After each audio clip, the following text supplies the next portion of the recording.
terkait kerusakan lingkungan apa-apa saja yang akan terjadi ketika pengerukan pasir laut ini terus dilakukan dan mungkin izin ekspor juga terus gencar dilakukan, Pak. Tentunya kalau dari sisi dampak lingkungan bahwa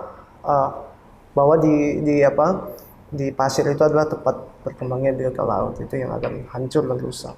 Yang kedua, kemudian jika itu dikeruk, kemudian peruntukannya jelas untuk infrastruktur reklamasi. Nah, yang pertama tentunya meningkatnya permukaan air laut ya kan, di wilayah tempat di mana pembangunan reklamasinya.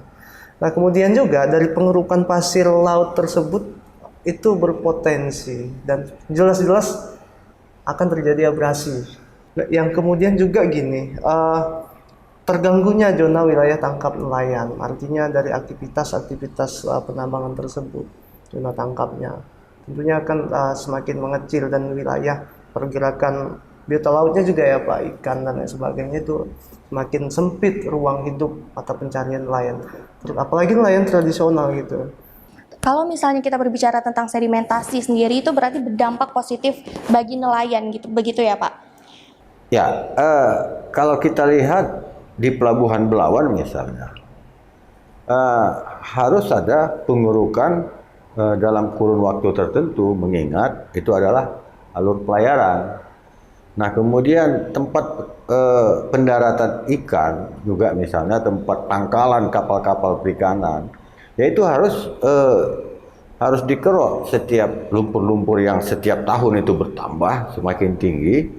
Nah, ini harus ini supaya apa? Tempat kapal-kapal sandar itu bisa, harusnya dari sisi itu oke sih, nggak ada masalah. Ngobrol bareng Orbit, kami obrolkan, Anda simpulkan. Assalamualaikum warahmatullahi wabarakatuh, salam sejahtera untuk kita semua. Halo Sobat Orbit, kembali lagi di Ngorbit, Ngobrol bareng Orbit. Kali ini Raufa bersama dengan Pak Arianda dan juga Pak Zulfahri. Pak Arianda dari selaku Ketua Walhi Sumut dan juga Pak Zulfahri dari Ketua HNSI Sumut. Kali ini kita akan membahas tentang pengesahan izin ekspor pasir laut yang berdasarkan peraturan pemerintah sendiri. Bapak Presiden Joko Widodo telah mengesahkan dan membuka keran pengizinan ekspor pasir laut. Hal tersebut tertuang dalam peraturan pemerintah nomor 26 tahun 2023 tentang pengelolaan hasil sedimentasi hasil laut sendiri. Di sini sudah hadir untuk Ketua Walhi Sumut sendiri dan juga Bapak Zulfahri dari Ketua HNSI Sumut sendiri yang akan berbicara tentang mengapa di sini pada era akhir pengurusan Bapak Joko Widodo yang mana sebelumnya 20 tahun dilarang untuk melakukan izin ekspor pasir laut, terutama pada era kepemimpinan Ibu Megawati Soekarno Putri selaku Presiden Republik Indonesia juga. Nah, kita akan membahas terkait proses hasil sedimentasi sendiri itu Pak. Terkait yang ada di media banyak beberapa pro dan kontra tentang izin ekspor sendiri. Untuk mungkin Pak Arianda, apakah di sini pada kenyataannya yang diekspor itu pasir laut atau hasil sedimentasi dari laut sendiri, Pak? Nah, yang pertama mungkin gini, kalau berbicara dari aturannya serta izin. Nah, untuk konteks ekspor, izinnya pertama itu adalah izin mineral, itu pasir laut untuk khusus ekspor. Jadi dalam pasal 9 dalam PP 26 tahun 2023 yang baru keluar, itu dalam konteks usaha, pelaku usaha yang mengelola baik itu hasil sedimentasi dan kemudian pasir laut harus memiliki izin tambang pasir laut. Nah, jadi konteksnya di sini adalah pasir laut yang secara izin, kemudian apakah mau diekspor ataupun untuk kebutuhan dalam negeri. Nah, itu pertama mungkin secara konteksnya. Oke, Pak Zulfahri, tapi kalau kita berbicara tentang sedimen hasil laut sendiri, itu sebenarnya seperti apa, Pak? Ya, menurut pandangan kita, sedimentasi itu adalah berkumpulnya hasil-hasil atau meningkatnya pantai itu karena bisa dari pasir atau lumpur. Nah tentu untuk daerah-daerah tertentu khususnya kita masyarakat nelayan perlu lumpur-lumpur itu diangkat kembali untuk agar daerah lokasi perkembangan biak itu bisa murni. Karena yang kita tahu di Sumatera Utara ini sedimentasi itu kebanyakan adalah limbah-limbah, sehingga perlu diangkat memang kalau menurut kita. Hanya ketika berbicara ekspor, nah tentu kita lihat apakah hasil sedimentasi itu memenuhi syarat untuk diekspor. Ya tentu pembeli yang ada dari luar negeri melihat kadar dari pasir itu sendiri atau layak tidak untuk dibeli. Tapi menurut kita di Sumatera Utara, khususnya di pantai timur, ya itu tidak layak untuk ini gitu ya, kecuali di laut. Nah, kalau di pantai tidak. Kalau misalnya kita berbicara tentang sedimentasi sendiri, itu berarti berdampak positif bagi nelayan gitu, begitu ya Pak? Ya, kalau kita lihat di Pelabuhan Belawan misalnya, harus ada pengurukan dalam kurun waktu tertentu, mengingat itu adalah alur pelayaran. Nah kemudian tempat pendaratan ikan juga, misalnya tempat pangkalan kapal-kapal perikanan, yaitu harus dikerok setiap lumpur-lumpur yang setiap tahun itu bertambah semakin tinggi. Nah ini harus ini supaya apa, tempat kapal-kapal sandar itu bisa, harusnya dari sisi itu oke sih, nggak ada masalah. Oke, tapi kalau misalnya kita berbicara tentang ekspor pasir laut sendiri, yang mana kalau terjadi pengerukan pasir laut akan berdampak bagi nelayan dan juga kerusakan dari laut itu sendiri, Pak. Itu tentunya berdampak negatif, betul kan, Pak? Ya, kalau pasir yang kemudian diambil dari tengah laut yang bukan sedimentasi, ini kan lain lagi konteksnya. Di dalam pasir itu kan ada plankton-plankton yang hidup ya secara alami. Kemudian plankton ini menjadi makanan ikan dan sebagainya. Kalau ini diganggu ya sudah tentu pasti lingkungan atau sumber daya ikan yang ada di laut itu terganggu pasti. Oke Pak. Pak Rianda, setelah 20 tahun baru saja disahkan kembali untuk izin ekspor pasir laut. Itu apakah ada kompromi ataupun diskusi yang dilakukan dengan pemerintah dengan Walhi?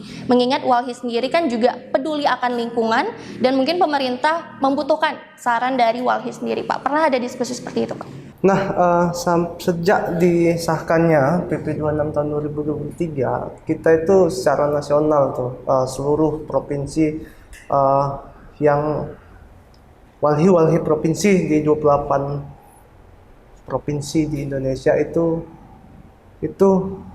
satu suara untuk menolak PP tersebut. Nah, hingga kemudian dari proses penolakan banyak pemberitaan di media dan sempat jadi perbincangan di publik nasional. Nah, ada upaya untuk mengajak Walhi gitu, bagian dari tim ahli atau lain sebagainya. Cuma hingga hari ini juga Walhi menolak gitu. Karena percuma gitu kalau kita juga tetap berada di dalam tim tersebut gitu kan. Apa garansinya juga PP tersebut dicabut. Oke, Wahana Lingkungan Hidup Indonesia ini juga dikabarkan menolak untuk menjadi pengawas dari ataupun pengamat serta pengkaji dari izin ekspor pasir laut ini. Bersama Greenpeace juga menolak ya Pak. Mengapa mungkin menolak untuk mengkaji tersebut Pak? Mungkin kita di sana bisa menjadi pengamat dari izin ekspor tersebut. Karena pertama gini, saat secara organisasi, baik pun itu secara individu, saat kita kemudian berada dalam sistem tersebut, tentu akan level pengaruh kita tentu akan berbeda. Yang saat ini tentunya awalnya kita bersikap itu tolak, kemudian kita berada bagian dari tim di dalam, apakah pengawas dan lain sebagainya. Tentu itu akan memberikan pengaruh besar termasuk kepada publik ya, bahwa kita inkonsisten dalam sikap itu. Makanya kita tetap menjaga sikap kita itu menolak.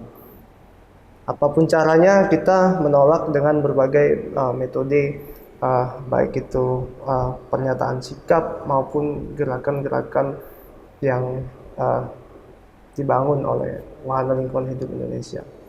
Oke, sejauh ini sampai pada saat ini metode ataupun hal yang akan dilakukan oleh Walhi sendiri untuk merespon izin ekspor pasir laut ini sudah sejauh mana, Pak? Nah, sampai hari ini memang di banyak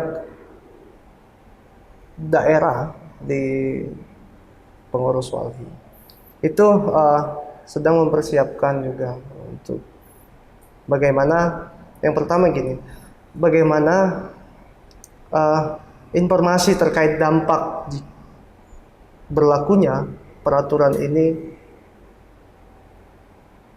itu bisa hadir dan diperoleh oleh masyarakat.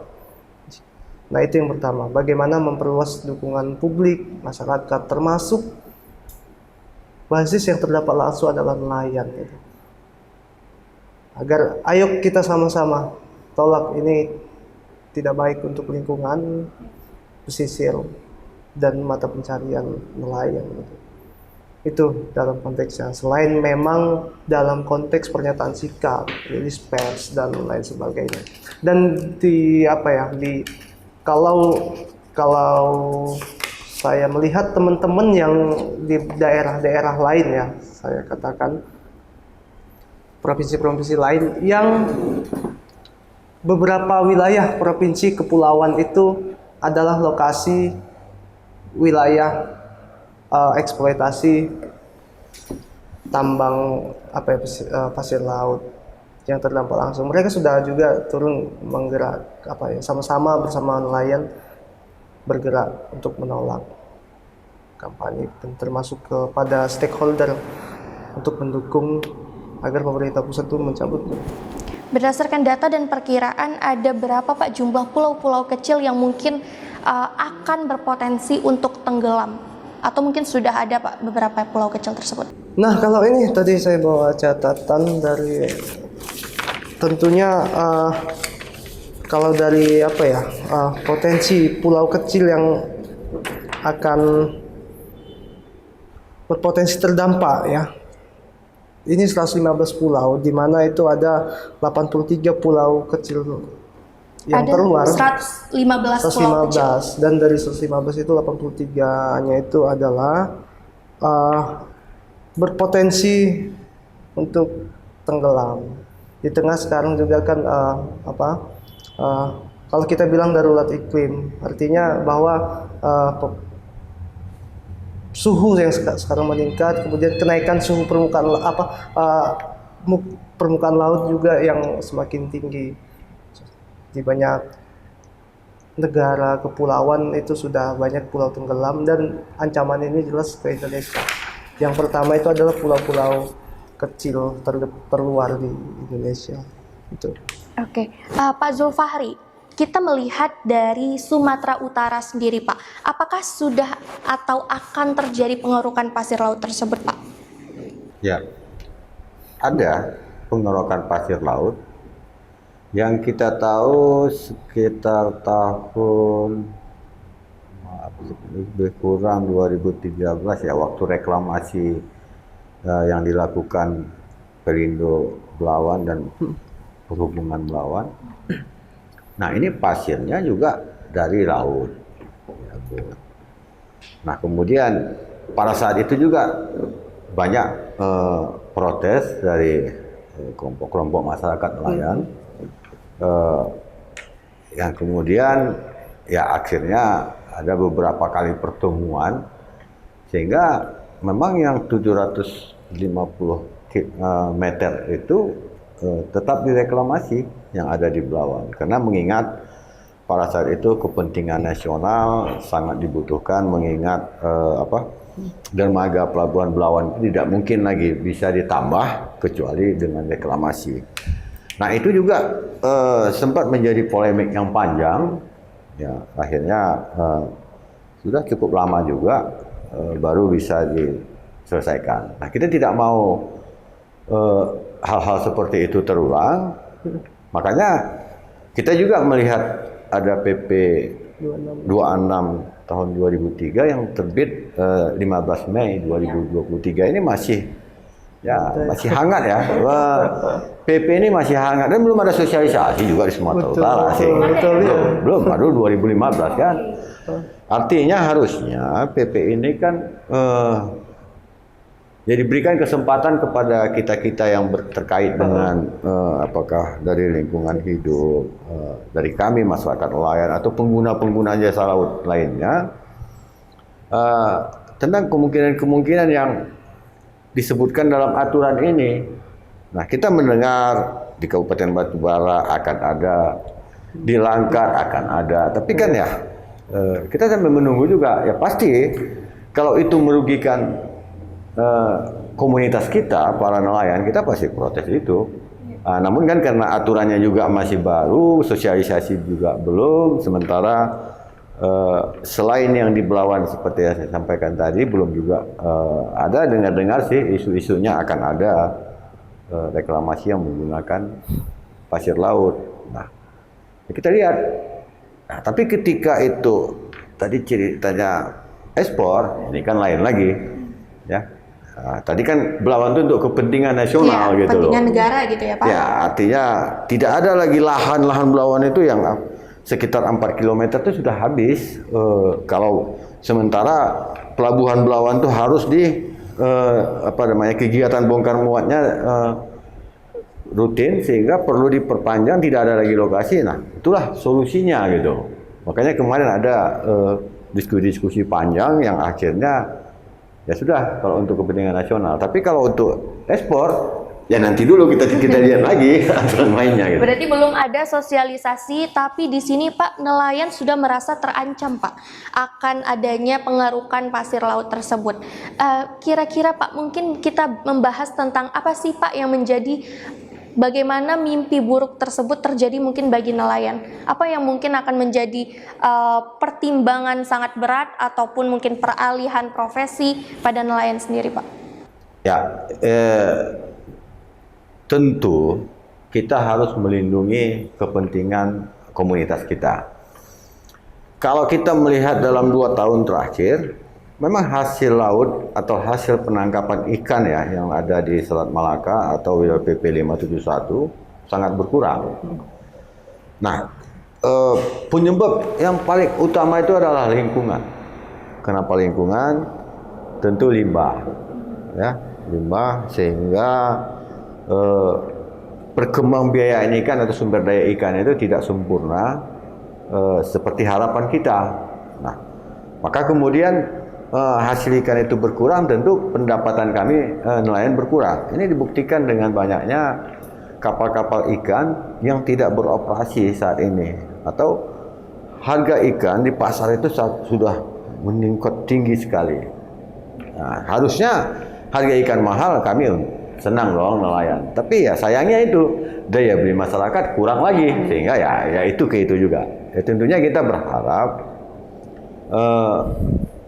tempat atau area penangkapan ikan itu ditata dengan baik.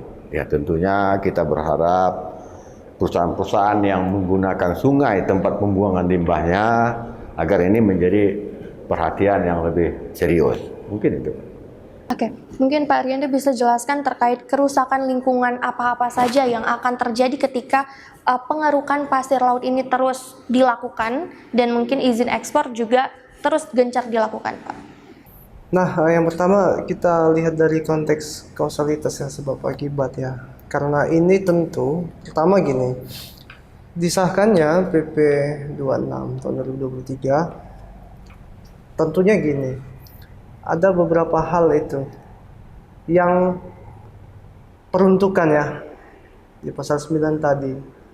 Pertama adalah untuk kepentingan reklamasi dalam negeri ya. Yang kedua juga untuk pembangunan infrastruktur dan lain sebagainya. Dan yang ketiga adalah untuk kepentingan ekspor. Nah, tentunya kalau dari sisi dampak lingkungan, jadi gini ya, Kalau dari pengerukannya tadi sudah dijelaskan oleh Pak Ketua HNSI bahwa di pasir itu adalah tempat berkembangnya biota laut, itu yang akan hancur dan rusak. Yang kedua, kemudian jika itu dikeruk, kemudian peruntukannya jelas untuk infrastruktur reklamasi.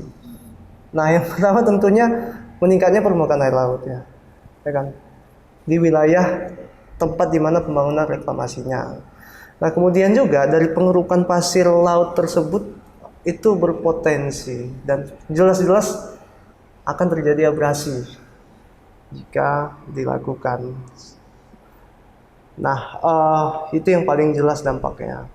Yang kemudian juga gini, terganggunya zona wilayah tangkap nelayan, artinya dari aktivitas penambangan tersebut, zona tangkapnya tentunya akan semakin mengecil dan wilayah pergerakan biota lautnya juga ya Pak, ikan dan lain sebagainya itu semakin sempit ruang hidup mata pencarian nelayan. Apalagi nelayan tradisional gitu, yang yang hidup bergantung pada konteks pesisir dan di laut pinggiran tersebut. Mungkin itu yang secara kasat mata dampaknya jelas. Kalau misalnya berarti sudah ada terlihat dampak-dampak negatifnya dari pengerukan pasir laut ini sendiri Pak, dan juga pengesahan peraturan pemerintah. Nah, apakah tidak ada pengawas dari pihak pemerintah yang concern terhadap dampak-dampak negatif tersebut? Karena dari Walhi dan Greenpeace menolak untuk mengkaji izin ekspor pasir laut ini ya kan Pak? Nah, kalau konteks pengawas, mungkin kalau ya pengawas dari sisi pemerintah ada, termasuk di KKP-nya gitu yang khusus pengawas. Nah, namun kalau untuk misalnya konteks ya pengawas yang independen, itu adalah sebenarnya ya masyarakat sipil. Contoh misalnya HNSI, Walhi dan organisasi serikat-serikat nelayan, itulah rakyat langsung, nelayan itulah sebenarnya sebagai pengawas ya, sebagai yang terdampak juga kita. Itulah yang yang mengawasi langsung ya di tingkat apa. Nah, di situ, kalaupun misalnya ada kita misalnya masuk dalam tim, tohnya udah sah gitu kan, apa juga gitu. Ya kenapa juga ya yang secara efektif tuh ya, kenapa ada pro kontra ini? Tentunya ya karena dirasakan langsung oleh nelayan, oleh masyarakat yang berserikat, organisasi-organisasi lingkungan. Itulah kemudian kita turut bersama masyarakat menyampaikan keluh kesah ini, kenapa harus kita tolak.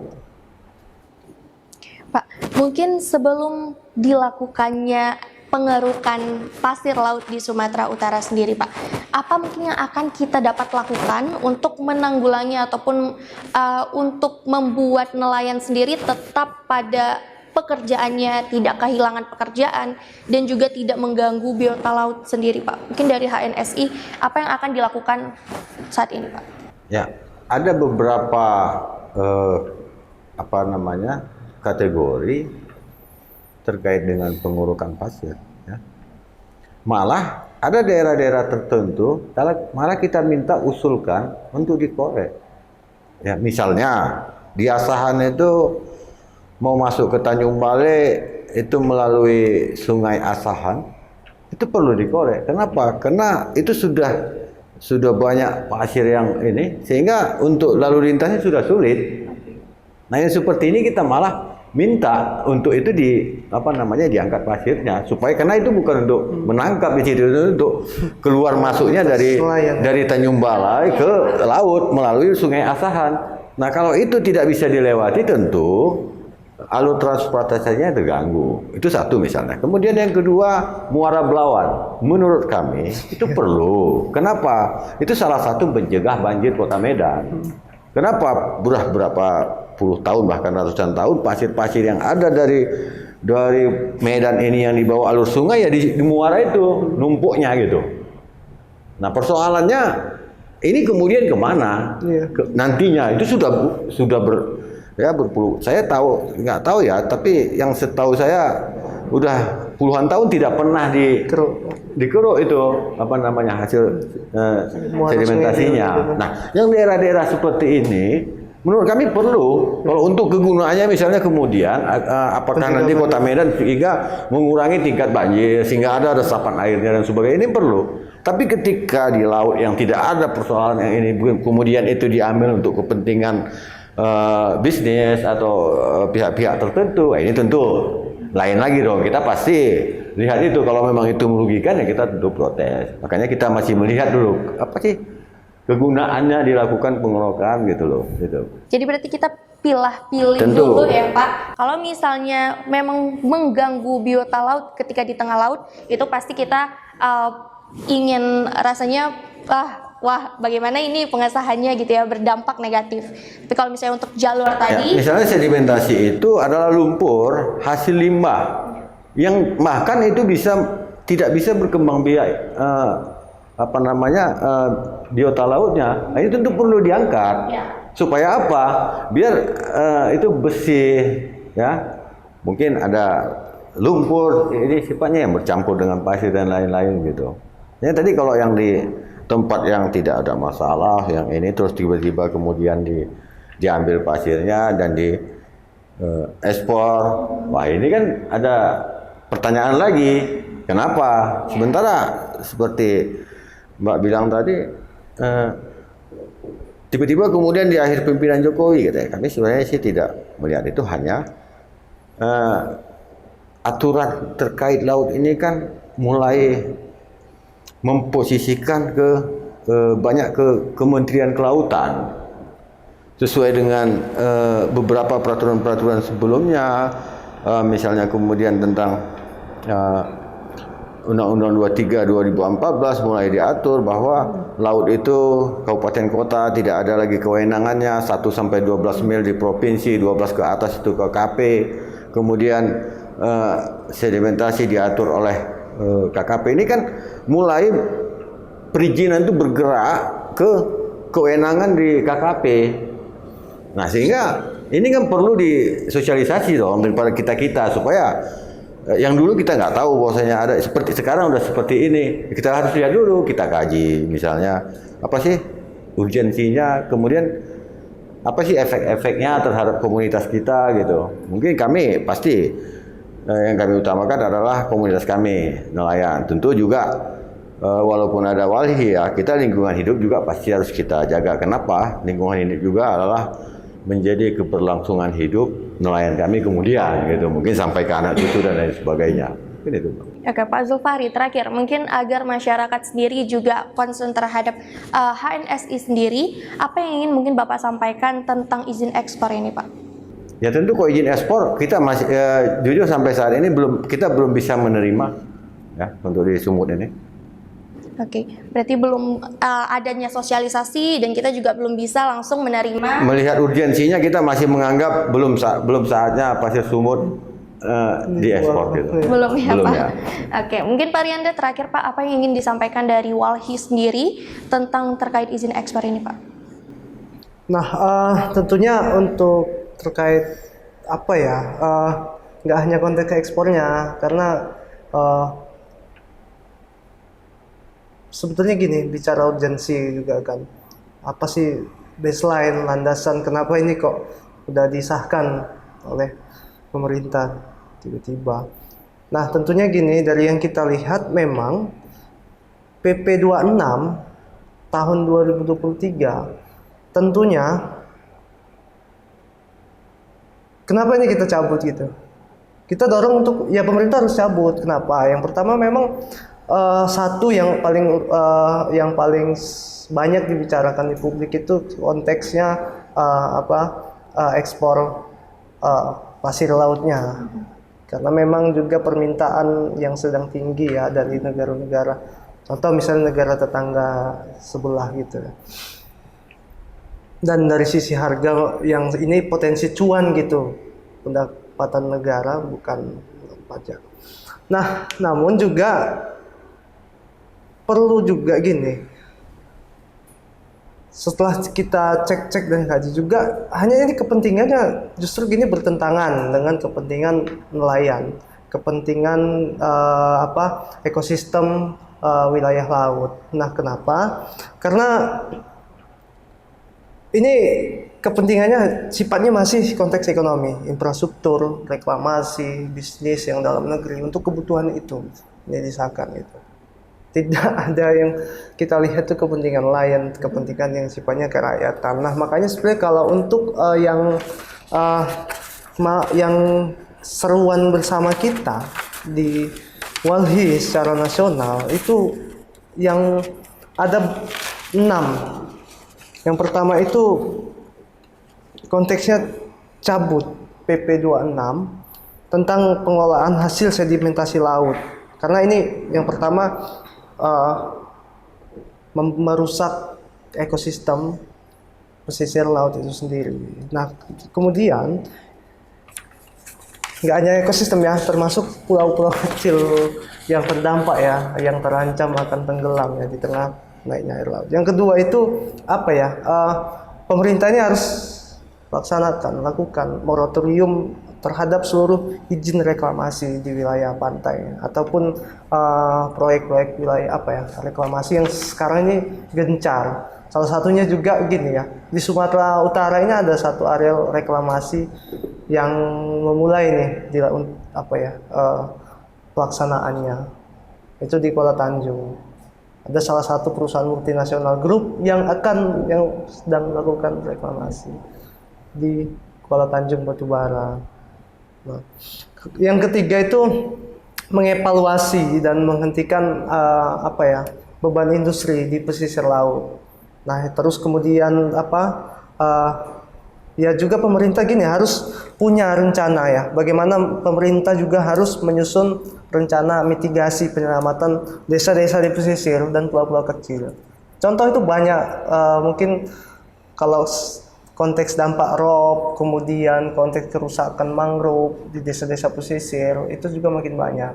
Baik itu kerusakan ekosistem lautnya, kemudian kerusakan wilayah pesisirnya akibat alih fungsi mangrove-nya dan lain sebagainya. Itu kompleks di pesisir ini. Nah, kemudian juga konteksnya menetapkan darurat iklim untuk masyarakat pesisir. Karena yang paling rentan terdampak perubahan iklimnya adalah masyarakat di pesisir. Dan yang terakhir itu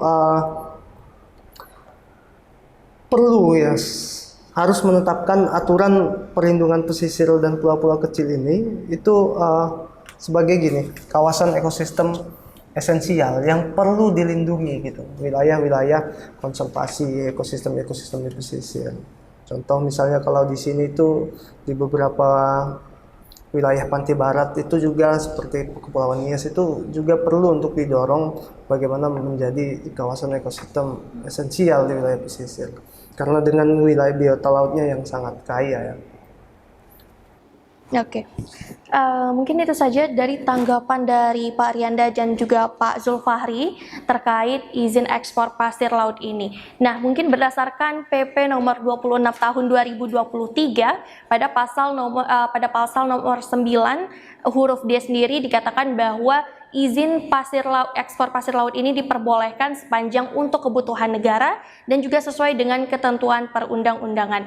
Namun terdapat pro dan kontra yang terjadi di masyarakat sendiri dan juga penggerak lingkungan hidup sendiri terkait bagaimana izin ekspor pasir laut ini terjadi. Mungkin juga akan terjadi beberapa kerusakan lingkungan hidup yang akan berpotensi juga terhadap mata pencaharian nelayan.